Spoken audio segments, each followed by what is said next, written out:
மதுரை தல்லாகுளம் லட்சுமி சுந்தரம் அரங்கில் மதுரையில் பண்டரி நிகழ்வு சண்டி ஹோமத்துடன் தொடங்கியது. சென்னை பகவன் நாம பிரச்சார மண்டலி நிறுவன தலைவர் கடலூர் கோபி பாகவதர், மதுரை ஸ்ரீசக்ர ராஜராஜேஸ்வரி பீடம் பூஜ்ய ஸ்ரீ ராமானந்த சரஸ்வதி சுவாமிகள் ஏற்பாட்டில் இந்நிகழ்வு நடக்கிறது.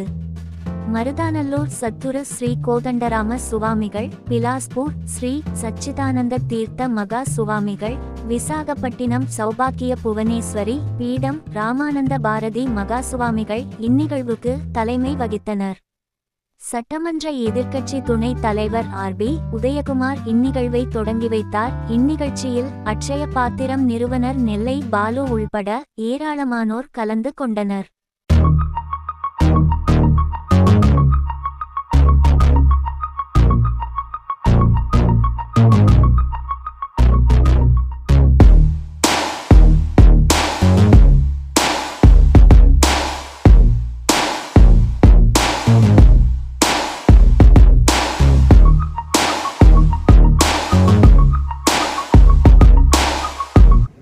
வந்தவாளை எப்படி வெளியில் அனுப்புவேன்? அப்பா சிரிச்சுட்டு பார்த்துட்டான். அதே மாதிரி என்னாச்சு, ரத்த பீஜன் அடிச்ச உடனே உலகம் கூட ரத்த பீஜனா மாறிட்டு. அப்பா சொன்னா, ஒரே நிமிடத்தை நான் அவ்வளவு வரையும் சம்ஹாரம் பண்ணியிருப்பேன், நீங்க உலகம் கூட ரத்த பீஜனா மாற்றிட்டேன் அப்படின்னு உடனே தேவர்களுக்கெல்லாம் ஒரே கவலை. இப்ப என்ன நடக்குமோ இந்த தேவர்கள் கவலைப்படுறான். ஒரு புன்முறுவல், நான் பார்த்துக்கிறேன், என்ன கருத்தை நான் பார்த்துக்கிறேன், நீங்க சும்மா இருக்கோ அப்படின்னுட்டு அவ்வளவுதான். அவ்வளவு பேருடைய ரத்தத்தையும் எதெல்லாம் கீழே விழுந்தோ இவர் சாப்பிட்டா. ரத்தம் இல்லாம ரத்த பீஜன் கீழே வந்து சம்ஹாரம் பார்த்து 8வது அத்தியாயம். இன்னமும் வெளியில வரல.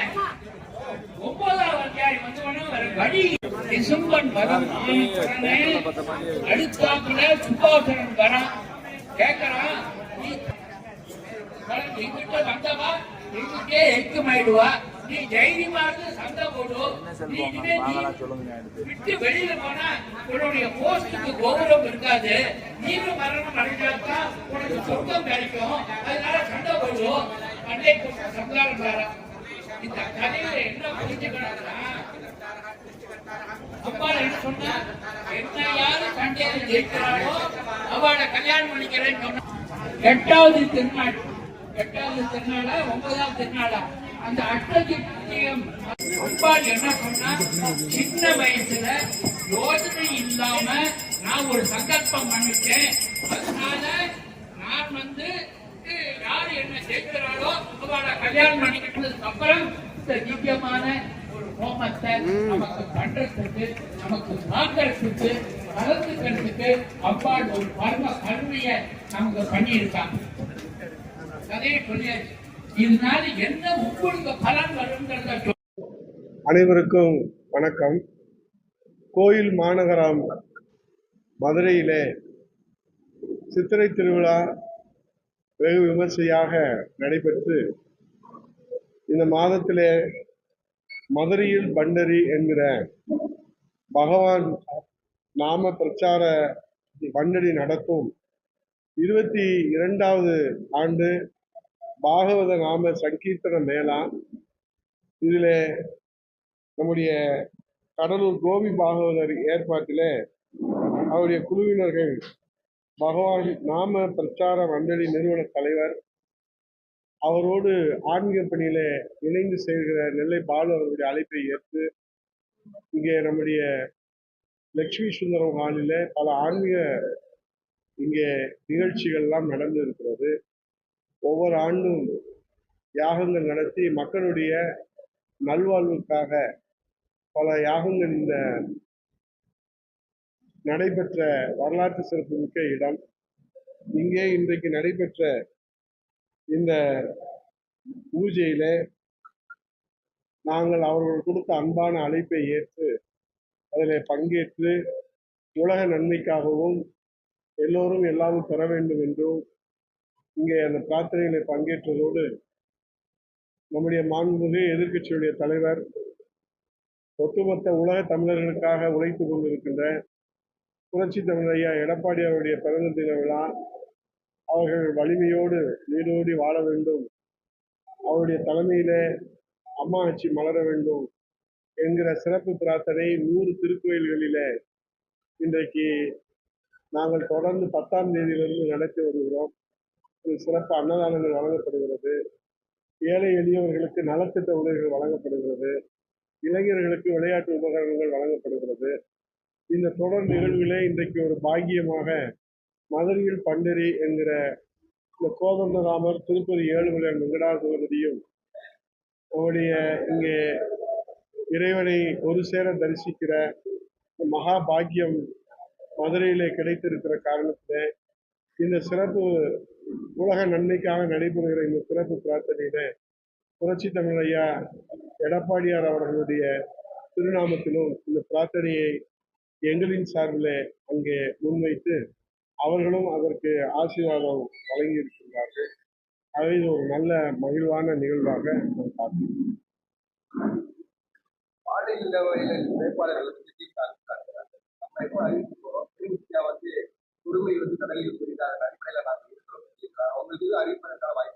தேர்தல் ஆணையம் நேற்று அறிவிப்பு கொடுத்திருக்கிறாங்க. இன்றைக்கு திமுக அவருடைய வேட்பாளர் அறிவிச்சிருக்காங்க.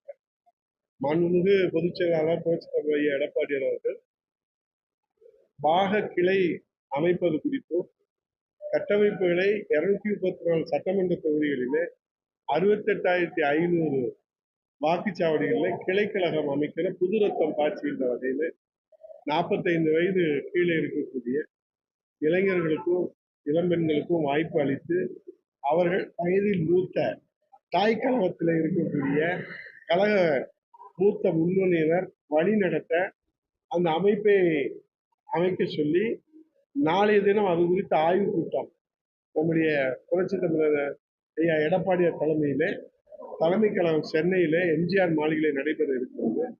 அங்கே நம்முடைய மூத்த தலைமை கழக நிர்வாகிகள் இது குறித்து ஆய்வு நடத்த இருக்கின்றார்கள். அது குறித்து அந்த ஆய்வின் போது உங்களுக்கு நல்ல செய்தி வரும். அண்ணா பல்கலைக்கழகம்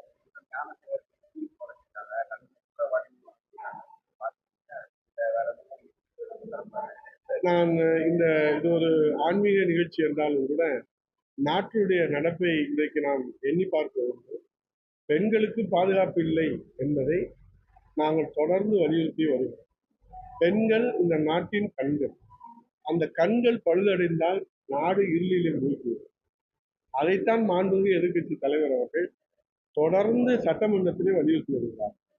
இந்த கூட்டத்தொடரில் இந்த அண்ணா பல்கலைக்கழக அந்த மாணவியினுடைய பாலியல் சம்பவத்தில் சிறப்பு கவனம் ஈர்த்து பேரவை விதி எண் 55 கீழே கொண்டு வந்து இந்த பாதிக்கப்பட்ட மாணவிக்கு நீதி வேண்டும் என்று அரசிடத்தில் கவனத்தில் முன்வைத்து மாண்புமிகு எதிர்க்கட்சி தலைவர் சார்பிலே முன்வைக்கப்பட்டது. இந்த அரசு முறையாக அந்த வழக்கை நடத்தி அது பாதிக்கப்பட்டவர்களுக்கு நீதி கிடைக்க வேண்டும், அதே போல குற்றவாளிகளுக்கு தண்டனை கிடைக்க வேண்டும் என்று முதலாக யார் அந்த சார் என்று இந்தியா முழுவதும் கவனத்தை பெறுகின்ற வகையில இதற்காக போராடியது பிரதான எதிர்கட்சியாக அனைத்து இந்திய அண்ணா திராவிட முன்னேற்ற கழகம் மாண்புமிகு எதிர்கட்சி தலைவர் அவர்கள். ஆகவே நீதி நிலைநாட்டப்பட்டிருக்கிறது என்பதைத்தான் இந்த தீர்ப்பை நாம் பார்க்கிறோம். இது இந்த பாலியல் வன்கொடுமை தொடர் அரக்கோணம் சம்பவம், தஞ்சாவூர் கும்பகோணம் சம்பவம் என்றால் பட்டியலிட முடியாத அளவுக்கு திறந்தோறும் பாலியல் வன்கொடுமை என்பது நம்மையெல்லாம் வேதனை உச்சத்திலே ஆழ்த்துவதாக இருக்கிறது. ஆகவே இந்த தீர்ப்பு இன்றைக்கு அந்த மருந்துக்கு அந்த புண்ணுக்கு மருந்து போடுகிற ஒரு தீர்ப்பாகத்தான் பார்க்கிறோம்.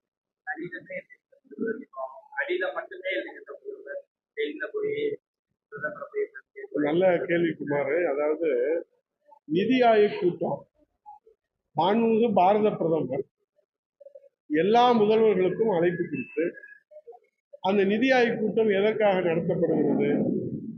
அதில் பங்கேற்கிற முதல்வர்கள் வேலை இல்லாதவர்கள் அல்ல. அதில் பங்கேற்கிற பாரத பிரதமர் வேலை இல்லாமல் அது ஓய்வு நேரத்தில் நடத்தப்படுகிற கூட்டம் அல்ல.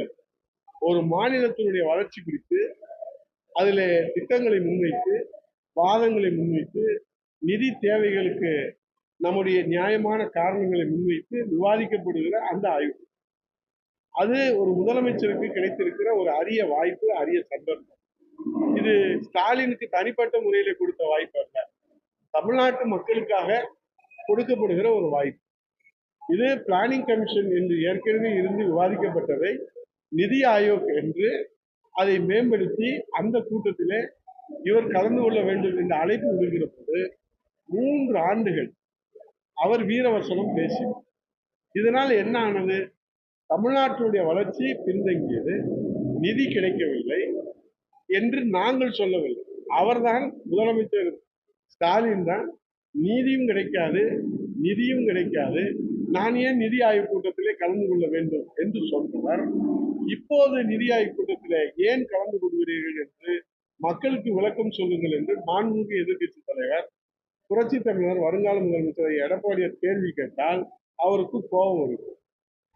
அரசை பற்றி குற்றம் சொல்வதற்கு ஒன்றும் இல்லை. ஆகவே மாண்புமிகு எதிர்க்கட்சி தலைவர் திரும்ப திரும்ப இதை சொல்வதில்லை, நான் பதில் சொல்வதற்கு தயாராக இல்லை என்று ஒரு முதலமைச்சர் சொல்லுவது, இதை எதிர்கொள்ள முடியவில்லை. ராமனுடைய வில்லிலிருந்து புறப்படுகிற அம்பை போல எதிரிகளை தும்சம் செய்கிற கேள்வி கடைகளை மாண்புமிகு எதிர்க்கட்சி தலைவர் அவர்கள் ஒவ்வொரு நாளும் இந்த ஆளுகிற கட்சியின் அவல நிலையை உலகத்திற்கு தோலிரித்து காட்டுகின்ற வகையிலும், பிரச்சனைகளுக்கு தீர்வு ஏற்பட வேண்டும் என்று மக்கள் மீது அக்கறையிலும் முதலமைச்சர்களும் அரசின் கவனத்திற்கு கொண்டு வருகிறார். ஆனால் அதை எதிர்கொள்வதற்கு இந்த அரசு திராணி இல்லாத அரசாக இருக்கு. ஆக பிரச்சனைகளை திசை திருப்புகிற ஒரு அரசாக இந்த அரசு இருக்கிறதை தவிர பிரச்சனைகளுக்கு தீர்வு காண்கிற ஒரு அரசு இந்த அரசு இல்லை.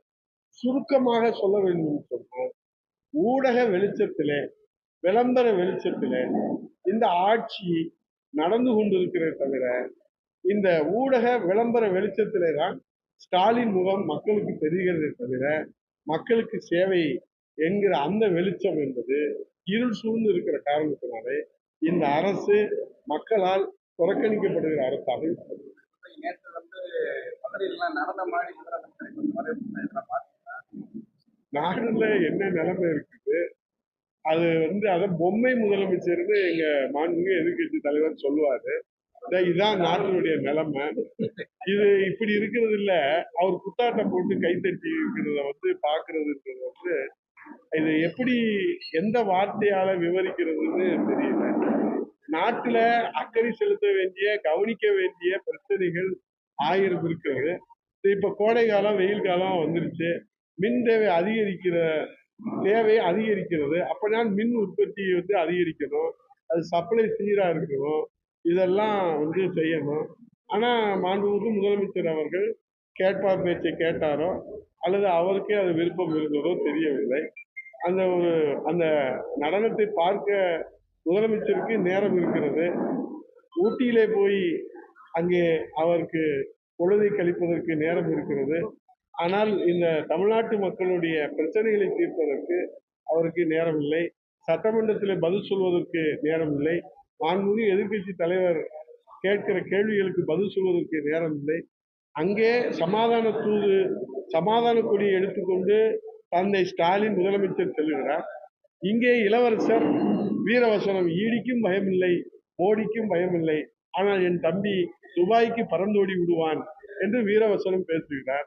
இதை மக்கள் எப்படி எடுத்துக்கொள்வது என்று குழம்பி போயிருக்கிறார்கள். ஆகவே ரொம்ப சுருக்கமாக சொல்ல வேண்டும் என்று சொன்னால், எப்படி 2011 திமுக அரசு எப்படி மின்வெட்டின் காரணமாக வீட்டுக்கு போனதோ, அதே போல இந்த 2026 சட்டம் ஒழுங்கு சீரழிவு, போதைப்பொருள் நடமாட்டம், பாலியல் வன்கொடுமை காரணத்தினாலே, அது தடுத்து நிறுத்த தவறிய காரணத்தினாலே அது ஸ்டாலின் வீட்டுக்கு போவது உறுதி. போயபிள்ஸ் பிரச்சாரத்தை முதலீடாக வைத்து விளம்பர வெளிச்சத்திலே தன் முகத்தை காட்டி மக்களை ஏமாற்றுகிற இந்த நாடகம் நீண்ட நாள் தொடராது, முடிவு பெறுகிற காலம் கடிந்து வந்து விட்டது. ஆகவே மக்கள் இந்த அரசை வீட்டுக்கு அனுப்புவதற்கு தயாராகி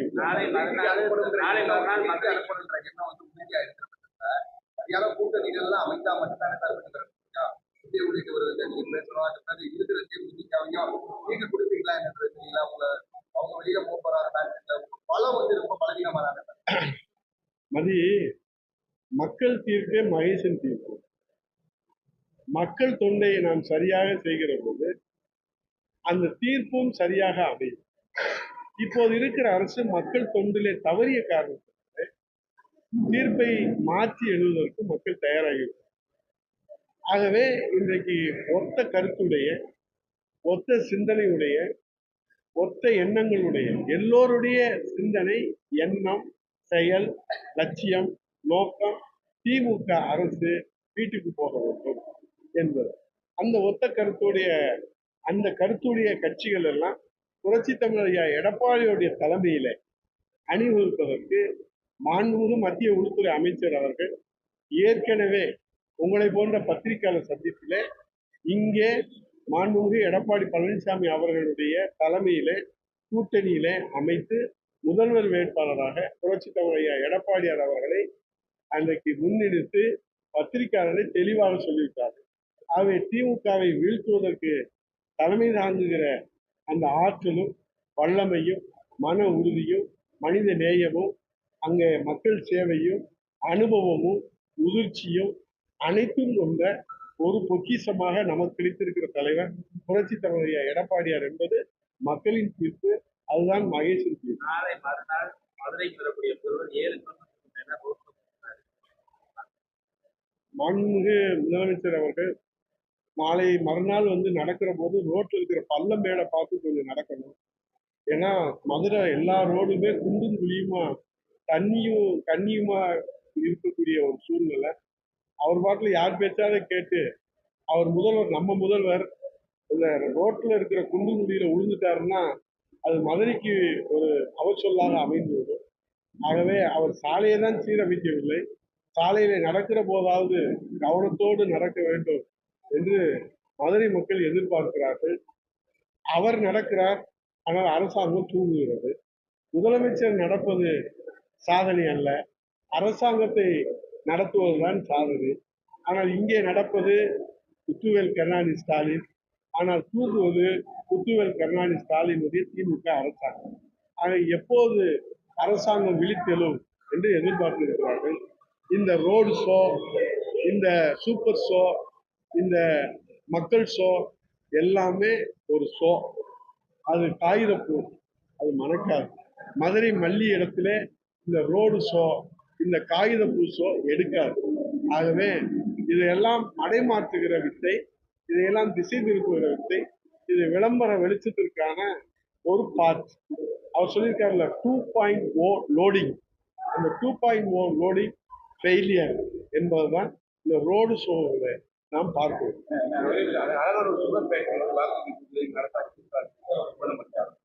தலைவர் ஒரு வாக்குறுதி இல்லை, 525 வாக்குறுதி. நீட் தேர்வுல இருந்து, திருமங்கலம் டோல்கேட்ல இருந்து, சர்க்கரை ஆலையில இருந்து, இங்க இருக்கிற அத்தனை வாக்குறுதிகளிலும் காற்றிலே பறக்கிறது. அது எப்போது செயல்பாட்டுக்கு வரும்ன்றது நீங்க தான் நாளை கழிச்சு வர்றாருல முதலமைச்சர், நீங்க எல்லாம் ஊடக நண்பர், சீனியர் ஊடக நண்பர்கள் இருக்கிறீங்க, அவர்கிட்ட கேளுங்க. குண்டும் குழியுமா இருக்கிற சாலை மதுரைக்கு மாண்புமிகு எதிர்கட்சி தலைவர் புரட்சி தமிழர் எடப்பாடியார் எய்ம்ஸ் மருத்துவமனை கொண்டு வந்தாரு. 40 ஆண்டு கால குடிநீர் பிரச்சனை தீர்ப்பதற்கு லோயர் கேம்ப்ல இருந்து குடிநீர் அங்கே கூட்டுக்குடிய திட்டம் கொண்டு வந்தாரு. வைகை நதியை பாதுகாப்பதற்கு வைகை நதி பாதுகாப்பு சாலை திட்டம் கொண்டு வந்து போக்குவரத்து நெரிசலை குறைத்தாரு. சுற்றுச்சாலை அமைத்து கொடுத்தாரு. 27 வேலூர்ல இருந்து கப்பலூர் வரை 27 கிலோமீட்டர் இருக்கக்கூடிய அந்த சுற்றுச்சாலையை 4 வழிச்சாலையா மாத்தினாரு. இப்ப நம்ம பேசிக்கிட்டு இருக்க லட்சுமி சுந்தர ஆறு பக்கத்துல இந்த 1000 கோடியில பறக்கு சாலை அமைத்து கொடுத்தாரு. திருமங்கலத்திலிருந்து கொல்லம் வரை 4 வழி சாலை அமைத்து கொடுத்தாரு. எய்ம்ஸ் மருத்துவமனை அனுப்பி கொடுத்தாரு. ராஜாஜி மருத்துவமனையில நவீன சிகிச்சை மல்டி ஸ்பெஷாலிட்டி அந்த கட்டிடம் கட்டி கொடுத்தாரு.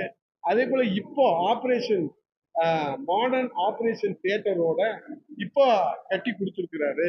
இதெல்லாம் மாண்புமிகு எதிர்கட்சி தலைவர் புரட்சி தமிழர் எடப்பாடியார் முதலமைச்சராக இருக்கிற போது செய்த சாதனைகள். இது எல்லாம் உங்களுக்கு தெரிஞ்ச விஷயம், புதிய விஷயம் இல்லை. ஆனா வர்ற முதலமைச்சர்கிட்ட கேட்டீங்கன்னா அவர் 2 சொல்லுவாரு. ஒண்ணு அவங்க அப்பா பேர்ல இருக்கிற நூலகம், இன்னொன்னு அவங்க அப்பா பேர்ல இருக்கிற ஜல்லிக்கட்டு. அந்த ஜல்லிக்கட்டு என்பது வாடிவாசலுக்கு இதுவரைக்கும் யார் பெயர் சுத்ததில்லை. மன்னர் காலத்துல இருந்து அலங்காநல்லூர் ஜல்லிக்கட்டு, அவனியாபுரம் ஜல்லிக்கட்டு, அந்த மண்ணின் வாசனையோடு பாலமேடு ஜல்லிக்கட்டு, கரடிக்கல் ஜல்லிக்கட்டு, உசிலம்பட்டி ஜல்லிக்கட்டு இருந்ததை மாத்திட்டு இப்போ எங்க அப்பா கருணாநிதி ஜல்லிக்கட்டுன்னு வச்சதுதான் வர்ற முதலமைச்சர் முத்துவேல் கருணாநிதி ஸ்டாலினுடைய சாதனை.